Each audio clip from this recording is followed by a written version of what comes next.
Bom, continuando a história num novo capítulo, capítulo 7. Esse capítulo 7, ele começa aqui num momento de tensão que acabou o capítulo 6. Então nós temos ali Estevão diante do conselho religioso, que eram homens assim super poderosos, homens realmente influentes daquela época, e até mesmo o mesmo conselho que participou da condenação de Jesus. E depois de todas essas acusações, o sumo sacerdote pergunta: Estevão, é verdade o que eles estão falando, né, para você? E aí Estevão, então, começa ali um discurso meio longo. Mas é interessante porque ele não começa se defendendo. A gente até pode no começo ficar um pouco confusa, porque ele pergunta uma coisa e começa a falar outra. Mas ele começa contando a história de Israel desde o início. E foi bem assim forte, na verdade. E a gente vê, na verdade, essa importância ali do que ele, né, desse discurso dele, porque a gente percebe que o Estevão ele entendeu algo muito importante. Que para entender aquilo que Deus estava fazendo naquele momento, eles precisavam enxergar a história como um todo. Então, por isso que quando ele vai responder, ele começa lá atrás. Abraão, o chamado, a promessa, José, Moisés, o deserto, tabernáculo, fala sobre Davi e Salomão. Algo assim bem detalhado. Enquanto ele vai falando, eu achei, na verdade eu li esse capítulo 2 vezes. A primeira vez que eu li, eu falei, não tô entendendo. Quando eu li novamente, assim, mais, né, prestando atenção, mais devagar, e eu entendi o que era ali a estratégia dele, foi legal, porque a gente começa até meio que, o jeito assim que ele conta, parecia que eu conseguia visualizar literalmente ele contando e também imaginar aquela história toda, né, tudo ali que ele estava, na verdade, relatando. Então, quando ele vai falando, parece quase uma revisão de história. Mas, na verdade, o que ele estava fazendo era preparando um caminho, conduzindo ali o caminho para um confronto espiritual. E aqui que existe um padrão naquela história inteira. Porque o povo constantemente resistia ao que Deus estava fazendo. Alguma similaridade com os dias de hoje ou com você mesmo. Pelo menos comigo eu consegui identificar bastante coisa. E é interessante a gente ver como que na verdade Estevão ele vai conectando ali todas as coisas com a história. Porque José foi rejeitado pelos próprios irmãos, depois se tornou instrumento de salvação. Moisés foi rejeitado, mesmo sendo o libertador que Deus levantou, os profetas foram perseguidos. E pouco a pouco, Estevão então foi mostrando, né, que eles estavam fazendo o quê? Repetindo o padrão ao rejeitar Jesus. Isso daqui foi muito 10. Foi assim uma estratégia. O mais legal é assim, nem sei se a gente pode falar as palavras assim legal, mas o mais assim forte é ele sob pressão, né? Ele vir com essa estratégia. Mas por que é forte? Porque a estratégia do Espírito Santo, um homem cheio do Espírito Santo, ele age assim sabiamente, rápido e sábio, né? Então, esses homens, esses influenciadores, digamos ali da época, eles conheciam muito bem as escrituras, sabiam da lei, conheciam a história, obviamente, mas mesmo assim, eles não reconheceram o Messias quando ele veio.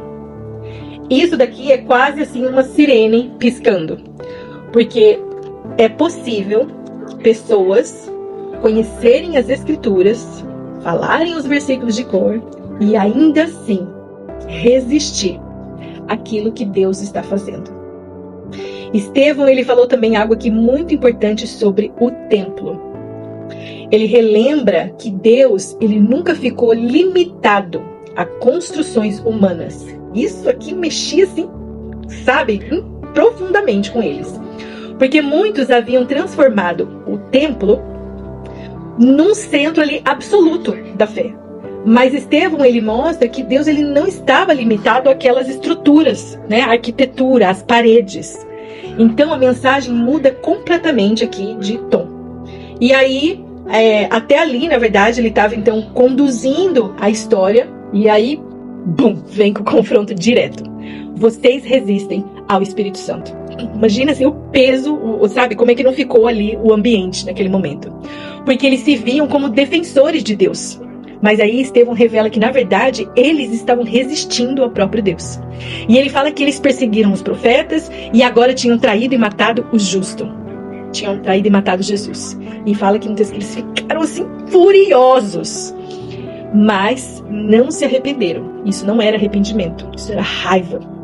Então acontece uma cena muito forte aqui em Atos.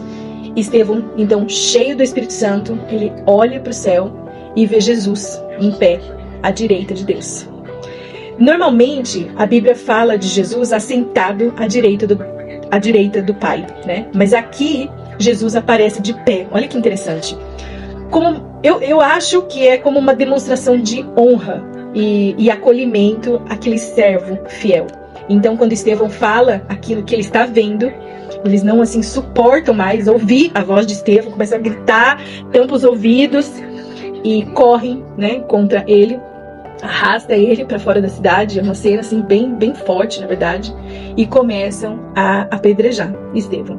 E aqui aparece pela primeira vez um nome muito importante.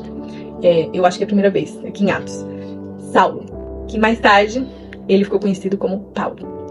Ele ainda não entendia aquilo que Deus ia fazer através da vida dele, mas ele estava ali assistindo tudo. Fui atender a minha porta, mas já voltei pra gente terminar aqui o capítulo. Bom, então a gente viu que ali apareceu então Saulo, né, assistindo ali toda essa cena, na verdade, né, algo ali terrível acontecendo com Estevão. E enquanto Estevão está morrendo, ele faz algo que lembra assim tremendamente Jesus, né? Ele diz assim: Senhor, não lhes atribua este pecado. Falei essa linguagem bonita, assim, que é o que diz aqui na minha Bíblia, tá? Não tem esse vocabulário, assim, tão bonito, não. Mas ele diz isso, né? E a gente vê que isso não é realmente algo humano, né? Não é só uma força ali humana. É realmente o Espírito Santo formando o caráter de Cristo numa pessoa. E aí Estevão morre. Ele é considerado o primeiro mártir da igreja. E Atos começa a mostrar que seguir Jesus, isso aqui é muito forte, vai ter um custo. Eu não sei se eu posso afirmar isso, mas eu tenho percebido isso. Que se não está nos custando, de repente não estamos vivendo o verdadeiro cristianismo.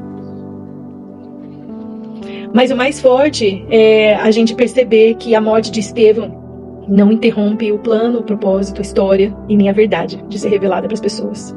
Naquele momento, Deus ele usaria, né, essa situação para espalhar ainda mais o evangelho. Porque aos olhos humanos aquilo poderia parecer derrota, como poderia parecer a morte de Jesus. Mas isso, na verdade, impulsionou a missão. E me leva a pensar também que tipos de desafios nós precisamos passar para nos impulsionar a nossa missão. E se existir alguma maneira, isso é algo que eu falo entre eu e Deus, assim, se existe alguma maneira de eu ser impulsionada a continuar cumprindo o propósito, me ajuda a entender, né, logo, sem precisar passar por isso. Mas é claro que isso é uma oração entre eu e Deus, porque às vezes a gente é inundada de medo, né, medo da perca, medo da dor, e a gente vê que Estevão, ele não apenas pregou sobre Jesus, a gente conseguia ver Jesus na vida dele, ele refletiu Jesus até o fim. E se a gente pensar isso com muita sinceridade, a gente pode fazer aquela checagem assim no nosso coração, se a nossa reação nas nossas pressões, nos nossos problemas, tem revelado mais o nosso coração, né, e as nossas falhas, ou diante dessas situações elas têm revelado o caráter de Jesus. Será que quando a gente passa por algo difícil, a gente ama mais a presença de Deus? Ou às vezes a gente fica apegado, né, em estruturas religiosas? Será que existe alguma área no nosso coração onde a gente ainda resiste àquilo que Deus quer fazer nas nossas vidas ou através das nossas vidas? Mas eu acho que o mais importante aqui que me fez pensar é: será que as pessoas conseguem ver Jesus através da minha vida? Eu vejo que ser cheio do Espírito Santo não é viver momentos poderosos, né? É se tornar parecido com Jesus. Pensa nisso. Deus abençoe.